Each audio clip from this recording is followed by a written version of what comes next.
સમાધાન શેનું કરવાનું પણ શું કામ કરવાનું એટલે એમાં તો આહિર સમાજ સાથે કોઈ લડાઈ નથી અમારી આખા સમાજની. જયરાજ આહિર જોડે છે. થોડી સરપંચ પ્રતિનિધિ સરપંચ હું છું એમ નથી, અમે છીએ. તો મિત્રો સોશિયલ મીડિયામાં ખૂબ જ કોલ રેકોર્ડિંગ વાયરલ થઈ રહેલું છે. તો બગદાણા વિવાદની અંદર આ એક નવું કોલ રેકોર્ડિંગ બહાર આવ્યું છે. મિત્રો આ કોલ રેકોર્ડિંગ નવનીતભાઈ અને પત્રકારનું બહાર આવ્યું છે. તો શું ચાલે છે નવનીતભાઈ સાથે વાતચીત ચાલો સાંભળીએ. પણ તે પહેલા વિડીયોને લાઈક કરી નાખો અને ચેનલમાં નવા હોય તો સબસ્ક્રાઇબ જરૂરથી કરજો. સમાધાન શેનું કરવાનું પણ શું કામ કરવાનું? એટલે ઘણા કિસ્સામાં આવા થતા હોય છે સમાધાન. બહુ મોટા મોટા પ્રકરણ તમે પણ જોયા છે. ના એ તો એને બધાની વેમ હોય તો કાઢી નાખે. આ કિસ્સો અલગ. હા એટલે હું આમ જાણે કે હમણાં દેવાયત ખબર ને ધુરાસિંહ બેનું સમાધાન થઈ ગયું. ગણેશ ગોંડલ, રાજુ સોલંકી એમનું પણ જોરદાર માથાકૂટ થઈ હતી, એમનું પણ સમાધાન. એટલે હું એટલા પૂછું છું કે હમણાં જ આ બે કિસ્સા એટલે એવા પ્રયત્નો થયા હોય એ લોકો જે તે સમય પણ એ લોકો બોલતા હતા, પણ છેવટે તો સમાધાન કર્યું. અમારે કોઈ સમાજ સાથેની લડાઈ નથી. એ લોકોના એ સમાજ સાથે લડાઈ નથી. મારે એની સમાજ મારી સાથે છે, પણ એ વ્યક્તિ જોડે મારી લડાઈ છે. જયરાજ આહિર એના સમાજ સાથે નથી.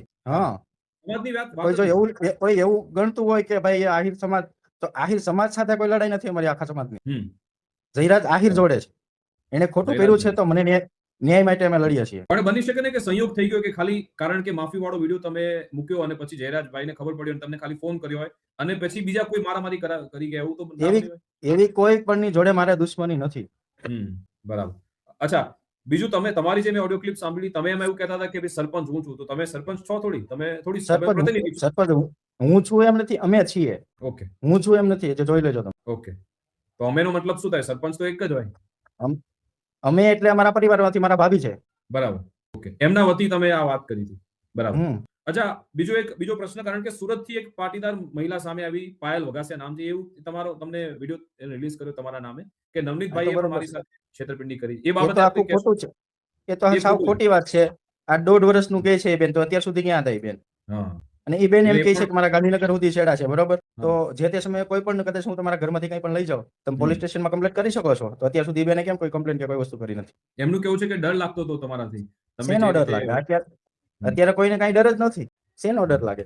હવે સમાજના બધા આગેવાનો, બોલો, એને ખુદને ખબર નથી કે મારી જમીન કેટલી છે, ક્યાં છે. એવું તો કઈ છે નહીં. એવું કઈ મેં એનું કઈ લીધું નથી.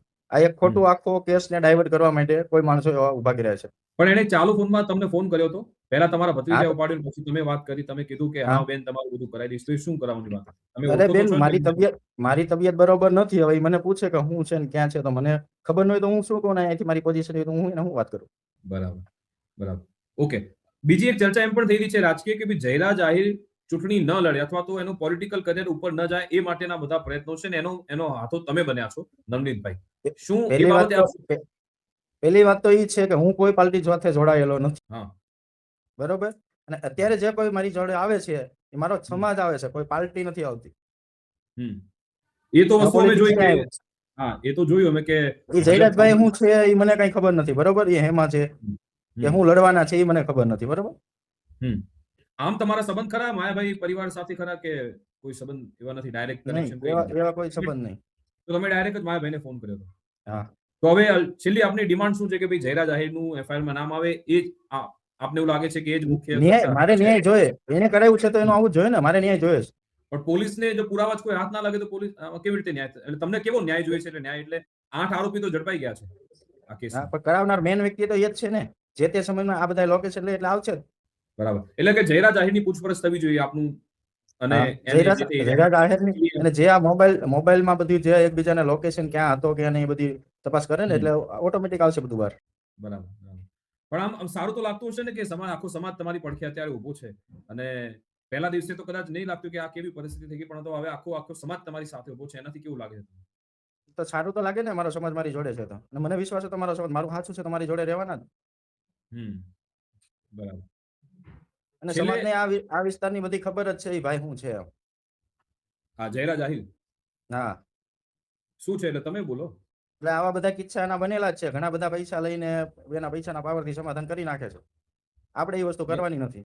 આ તમારા શબ્દો કન્ફર્મ છે ને? કેમ કે આ જાણે કે મેં જે પહેલા દેવાયત ખવડ એવું કહેતા હતા કે ભાઈ બાપુ તમે મારી આબરૂમાં હાથ નાખ્યો છે, આપણે બે ભાઈ લડી લેવાનું છે, એવું દેવાયતભાઈ બોલતા હતા. રાજુ સોલંકી ગોંડલ એ એવું જ બોલતા હતા. તમે એવું જ બોલો. પછી શબ્દો બદલાઈ નહીં જાય ને એમ કહું? ના ભાઈ ના, આપણે નથી બદલવા. ઓકે. બાકી હવે તબિયત બાકી કેવી છે અત્યારે? રિકવરી આવી ગઈ કે નહીં? જે બહુ બરોબર નથી. અચ્છા, ક્યાં શરીરમાં ક્યાં ક્યાં વાગ્યું છે તમને?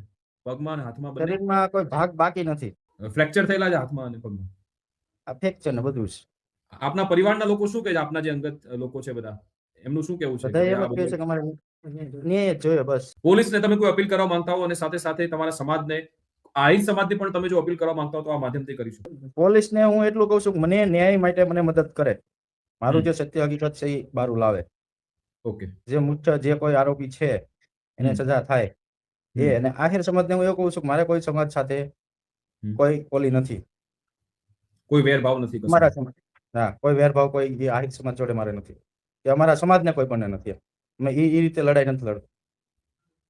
અમારી જોડે જે ખોટું કર્યું છે એની જોડે તમારે લડવાનું છે. Okay okay, thank you Navnitbhai, અમારી સાથે જોડાવા બદલ, વાતચીત કરવા. તો તમારું શું કેવું છે તમારી કોમેન્ટ બોક્સમાં રાય જરૂરથી આપજો અને આવા જ નવા વિડીયો જોવા માટે અમારી ચેનલને સબસ્ક્રાઇબ જરૂરથી કરી લેજો. જય હિન્દ, જય ભારત.